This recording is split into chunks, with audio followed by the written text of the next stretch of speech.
Let's move to another team that we're looking at in the offseason. We want to see what they're going to do. Is the OKC. This has been strictly ball business. Strictly ball business. Strictly ball business. I like that video. Shit. So they've had some. We thought they were going to be dog shit this season. They're not. I mean, Shai Gilgeous-Alexander is putting up like MVP type numbers. He's being great.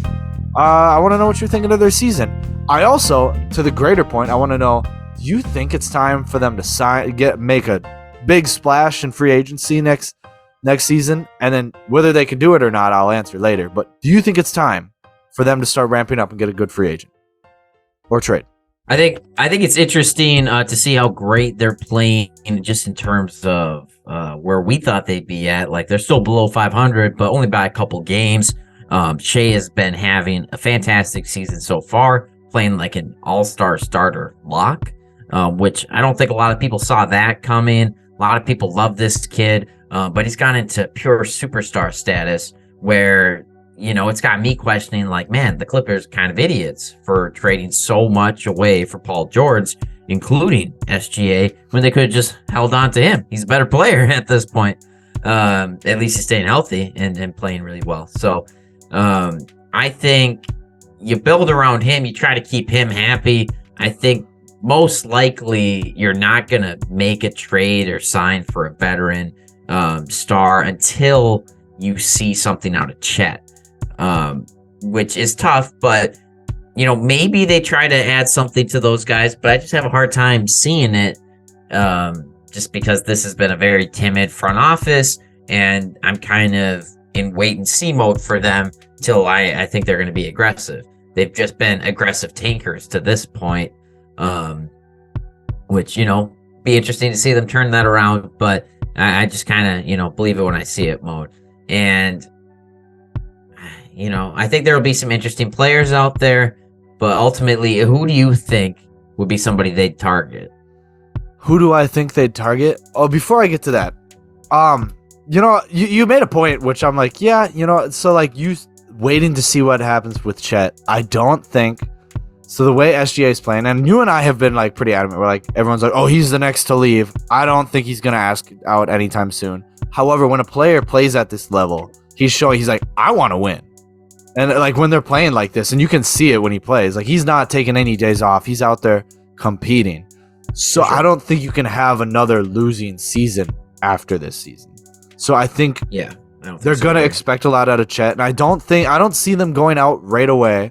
I think next year will be their Cavs or their Memphis season, you know, where they go out and they surprise and get a lot of wins. I think that's what they're aiming for next season. So I think we're going to see a lot of vets get added. I don't think we're going to see a big star move on for another, get traded in for another like two or 3 years.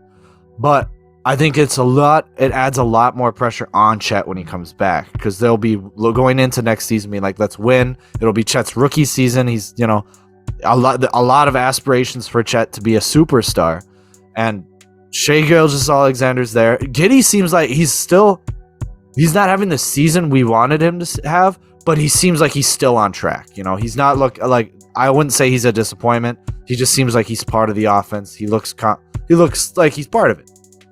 Yeah, I mean, he'll be a good player in this league. I don't think I have ever thought he'd end up being a star, but if he can be a great facilitator with minimal turnovers, then that could be pretty star-like.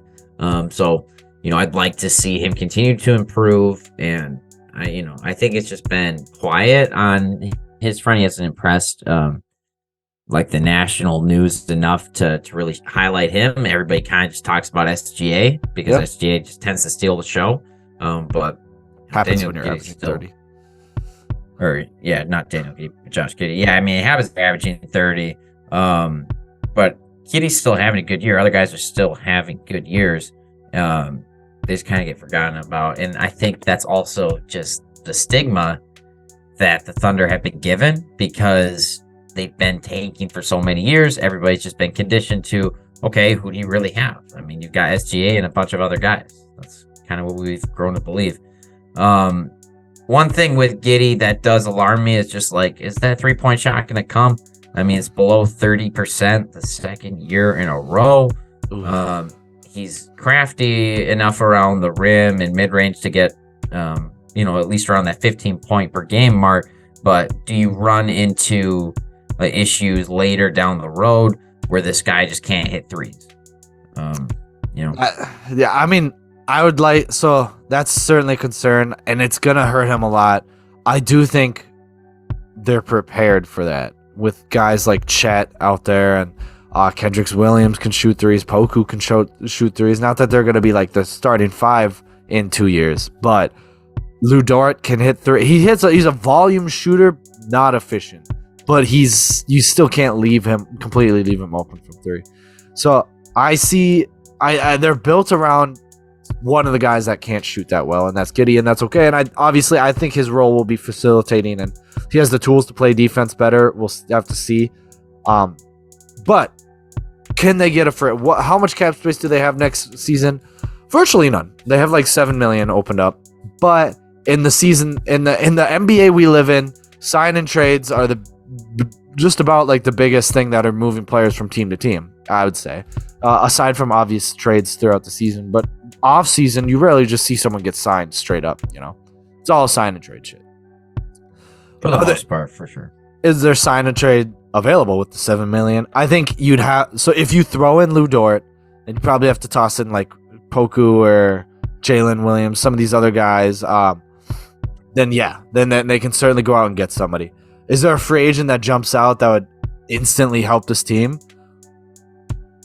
I mean, I'm kind of intrigued by bringing Porzingis in as playing either your center or your power forward next to Chet. I think it makes him tall. I think Porzingis has come back this season. He's looking a lot better, and I think you're not looking for a number one. You're not looking. You might not even be looking for a two, depending upon how fast Chet comes out. I'm scoring option wise. So maybe I think I really like the fit with Porzingis. Gives you some defense down below because he's shown with the Wizards he's getting back to that point. I think he would be a great pickup for this team, and I think you could get him for a sign and trade for like Lou Dort and maybe like Kendrick Williams. Toss that in. You're good. Maybe. I mean, I don't think that's giving up much for Porzingis if the Wizards are serious about trying to win, which they are based on the moves they made in the past. So I don't know if that realistically would happen, but I do agree Porzingis would be a great fit for this team, and I think he'd help out the Thunder a ton. Yeah, he'd definitely be very interesting. Also, just having a vet come in there, and that would be really nice, is Nick Vucevic. He's going to be an unrestricted free agent. I don't think there's going to be much market for him. I know you can get him cheap.